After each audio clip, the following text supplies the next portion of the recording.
नाही, देह जात नाही, शरीर जात नाही, आत्मा जात नाही. हे शरीर जात नाही, देह आत्मा जात नाही, चैतन्य जातं. मग महिला मंडळ माणूस जाळून आल्यावर तुम्ही पाठी खाली पाहता ते काय आहे? पिठावर वागुड विसली, म्हातारा साप झाला.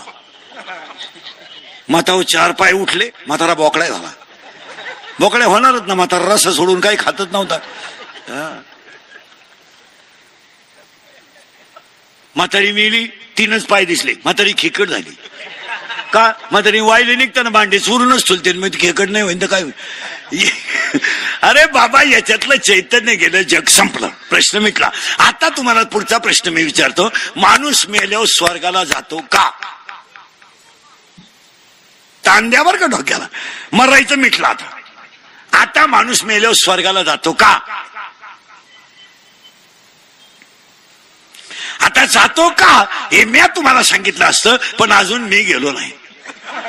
जेव्हा मी वर जाऊन तुम्हाला मिस कॉल करीन तेव्हा तुम्ही मला खालून रिंगा द्यायच्या येऊ का काय? मी तुम्हाला एकच सांगा, हसत हसत जगणे म्हणजे स्वर्ग, तडफडून म्हणजे नरक. आणि लोकांना कटाळा असतोवर जगणं, याच्या माझ्याला किंमत नाही. हसत हसत मरणं याचसाठी केला होता. आता भजन करीत देह जाणं, याचं नाव स्वर्ग, याचं नाव स्वर्ग, बाकीचं नरक. प्रश्न मिटला. अभंगातला दुसरा मुद्दा संपला. आता कधी मरावं? आता माळ करीन. सोमवारी मरणं पवित्र नाही, एकादशीला मरणं पवित्र नाही, अशा काही टापाहाणी जाऊ नका. एकादशीला मरणं पवित्र नाही, मौतीला जास्त माणसं येणे म्हणजे पवित्र नाही. काही लोक म्हणजे तो दिंडीत मिळाला, आजारीच होता. काही लोक म्हणे तो माळकरी होता. माळकरी सुद्धा नीट मरतात असा नियम नाही. तुम्ही कुणीकडे पुस्तक वाचित नका जाऊ. आता समजा मी माळकरी आहे, पोपटावानी बोलतो, मरायच्या टायमाला मुंबईला मागू शकतो, त्याचं काय सांगता येतं? काही लोक म्हणते त्यानं काशी केली. काशीचा नियम असा आहे माळकरी मंडळी, काशीला गेल्यावर जिवंत गावात यायचं नसतं. काशीतच मारायचं असतं असा नियम येतो. तो तिथून जखमारीत गावात येतो. मी दहाव्याचं खात नाही, तुझ्या बापाची पेंडे खाय, तुझ्यामुळं कावळा येत नाही, हांदन कोण काय होतं मारायला? अन्नात का जदावन पिवा नाही नाही नाही. आणि दहाव्यावर रस्सा चालतो. ही भामटेगिरी सगळी. भामटी भाकरी खायच्या नाही, सफरचंद आणायचे, चहा प्यायचं नाही, दूधच आणायचं, बायको करायची नाही, नाख्या गेम खेळायच्या. हा कोणता साधू? गेम म्हणजे पबजी, लुडो, कॅरम, बुटी, कॅरम, हे असं चालत नाही. माऊलीनं ओवी लिहिली, म्या नाही लिहिली. मी आणि माझे विसरले जायचे अंतकरण, तो संन्याशी जाण पार्था निरंतर. ज्याचा मी ओव्या सांगतो तुम्हाला एका मिनिटात. मोराच्या पिसाऱ्यावर किती सुंदर डोळा असला तरी मोर त्याने कधी पाहत नाही. शिळीच्या गळ्याचं सड किती लोंबलं तरी ते दूध कधी देत नाही. काशीतलं उशीड किती चिटाकलं तरी ते दूध कधी पित नाही. आणि गाळातला बेडूक किती डरला तरी तो फुलाचा सुगंध कधी घेत नाही. आणि प्रेताला किती सजवलं तरी ते उठून बसत नाही. पुन्हा ऐकाव्या तुम्हाला लागतील तेवढं सांगतो. शिळीच्या गळ्याचं सड लोंबलेलं कधी दूध देणार नाही. आणि शिळीचं चरणं कधी समाधानाचं नाही. लहान पोराचं मन कधी स्थिर नाही. आणि चोरीचं धन कोणाला लखलाभ नाही. ज्या लोकांना कमी कष्टात लक्ष्मी मिळाली ते घर सुखानं खाऊ शकत नाही. ज्यांनी गरीबाला लुटून इस्टेट उभी केली त्या सगळ्या माणसांना वजन इतक्या गोळ्या आहेत रोज, ते समाधानी नाहीत. ज्या नोकरीवाल्यांना नोकरीला असताना एकही नियम पाळला नाही, रिटायर झाल्यावर मनोरुग्ण झाले. मनोरुग्ण पागल. मांजरीचा मुका घे, कुत्र्याचा फोटो काढ, कुत्र्यावर बसून फोटो काढ, कुत्र बोकांडी घेऊन फोटो काढ. ही काही बोकडे संघ इंडा, त्या पागल झालेली माणसं. ही मनोरुग्ण आहेत का? माना नाही तर नका मानू, पण 16वा अध्याय सांगतोय शास्त्र म्हणेल ते सांडावे आणि राजा इतरून मानावे. तुम्ही शास्त्र सोडून जर वागले ना तर दणका आहेच. तुमचं काय मत आहे? आणि आत्ताच्या मंडळीनं उत्तर दिलंय त्याला काय होतंय? त्याला काय होतंय? त्याला काय होतंय? जिरतीचं काय होतंय? फक्त त्याला थोडा काळ आहे. 80% सर्व्हिसवाले रिटायर झाल्यावर पागल आहेत. का? या नालायकाने कधीच पगाराला हात लावला नाही. वरच्या वर स्लॅब टाकले. आणि यांच्या प्रत्येकाच्या घरात एक पोर याड आहे. तुम्ही कोणचंही घर तपासा, फेफरी पोर आहे त्यांची, वाढवी तिडी उडी. आपल्याला ओळखू येत नाही पोराची काही. टेलर कच टेप नाही अशी अवतार येते पोराची. कमरच पोरं ना त्यांची, इतकली दांडगाली पोरं त्यांची. देव सोडित नाही कोणाला. देवान देवाच्या बापाला सोडलं नाही तर तुम्हाला का सोडील? स्वतःच्या आईला सोडलं नाही कृष्णानं तर तुम्हाला काला सोडील? स्वतःच्या बापाला सोडलं नाही तर तुम्हाला काला सोडील? कोण सोडील? माणसं फक्त घमेंडी जगू राहिले. कीर्तनाला सुरुवात मुद्दा करायचा आहे, फक्त पटापटा ऐकायचं, स्वर्गा बिर्गाला काही जायचं नाही, आपल्याला गावात नीट राहायचंय.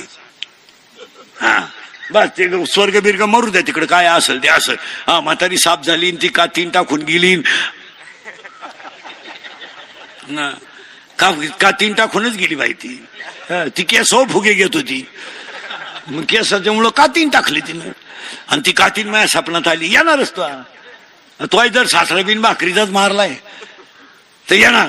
या गोष्टीला किंमत नाही. अभंगाला मेन मुद्द्याला सुरुवात करायची आहे. आता मी तुमच्या पुढे प्रश्न मांडलाय, मरताने काय जातं उत्तर तुम्हाला कळलं. स्वर्गाला जायचं नाही, नरकाला जायचं नाही, वैकुंठाला जायचं नाही, फक्त असं मरायचं की ज्याला कळलं त्याच्या डोळ्यात पाणी आलं पाहिजे.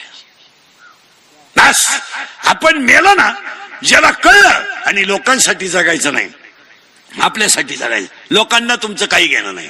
आता समजा कीर्तन संपल्या आज मी मेलो, मरणार नाही, मेलो.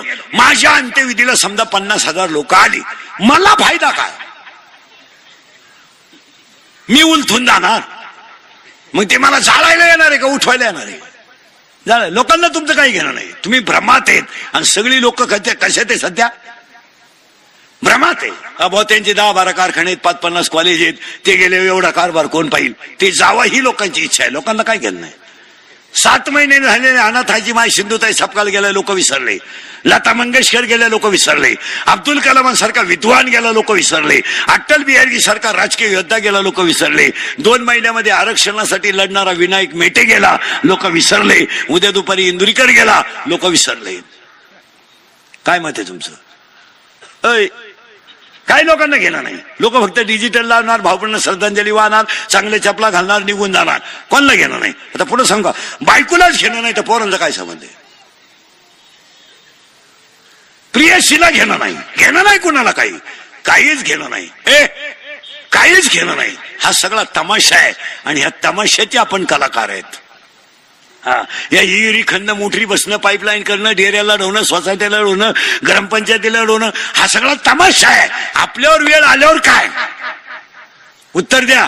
पोरांची तयारी केली आपण, एअर खंडी पाईपलाईन केली, सगळं केलं. सून यायची तर 3 तोळे सोनं करून ठेवलं, मुलीचं लग्न केलं तर 2 तोळे सोनं अगोदर घेऊन ठेवलं. तुम्ही स्वतःच्या मरणाची तयारी काय केली? खाजवा डोकं बसलेले माणसं. येरी खंडत आपण मोटरी बसवल्यात, बांध कुरुकुरू जमीन वाढवल्यात, उपरल्या खाली हात घालू घालू म्हशी विकल्यात, शेंगण्या खाली घालू घालू गोण्या टाकल्यात, लग्न जमवायच्या दलाल्या घेतल्यात. आपण आपल्या मरण्याची तयारी काय केली? काय केली तयारी आपण? निवांत डोक्याला ताण द्या. शेवटी आपण केलेल्या कर्माची फळं कोण भोगणार आहेत? आपणच भोगणार आहे. बिभीषण फुटला, रावण एकटा राहिला. बिभीषण फुटला, रावण एकटा राहिला. रावणाला वाली कोणी राहिला नाही. कोण होता वाली? कोणीच वाली नव्हता. रावण किती राहिलं? शेवटी एकटा. म्हणून सगळ्यांना वाटलं कुंभकर्णाला उठवावं, म्हणजे भावाला मदत करील. नीट आहे का? त्याला याच्याशी काही संबंध नाही. तो कधी झोपेल होता. कुंभकर्ण यांनी नगारा वाजून उठवला. कुंभकर्ण उठल्यावर जेवला, आणि जेवल्यावर कुंभकर्ण विचारतो मला मधीच उठवायचं कारण काय? खाल्ले पिल्यावर. त्याच्या डोक्यात हे नव्हतं लंका भिंका आग लागू तिकडं. उठावलं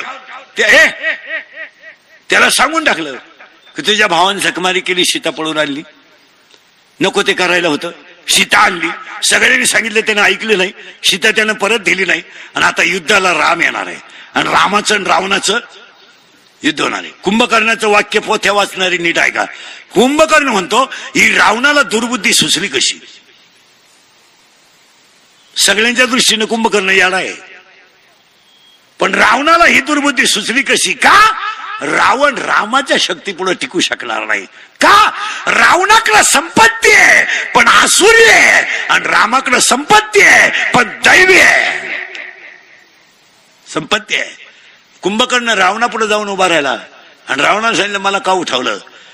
रावण म्हणला बुवा असं आता युद्ध होणार आहे. कुंभकर्ण रावणाला म्हणतो का रे? कुंभकर्ण रावणाला म्हणतो का रे? तुला समजत नाही का? 80,000 बायका होत्या तुला, एका बाई वाचून काय चाललं होतं? तो बायकोचं ऐकलं नाही, पाहुण्याचं ऐकलं नाही, ती बाई नेऊन दे, अजून शहाणा होय. रावण म्हणलं तुला मी सल्ला द्यायला बोलावलंय का युद्ध करायला बोलावलंय? तुम्हाला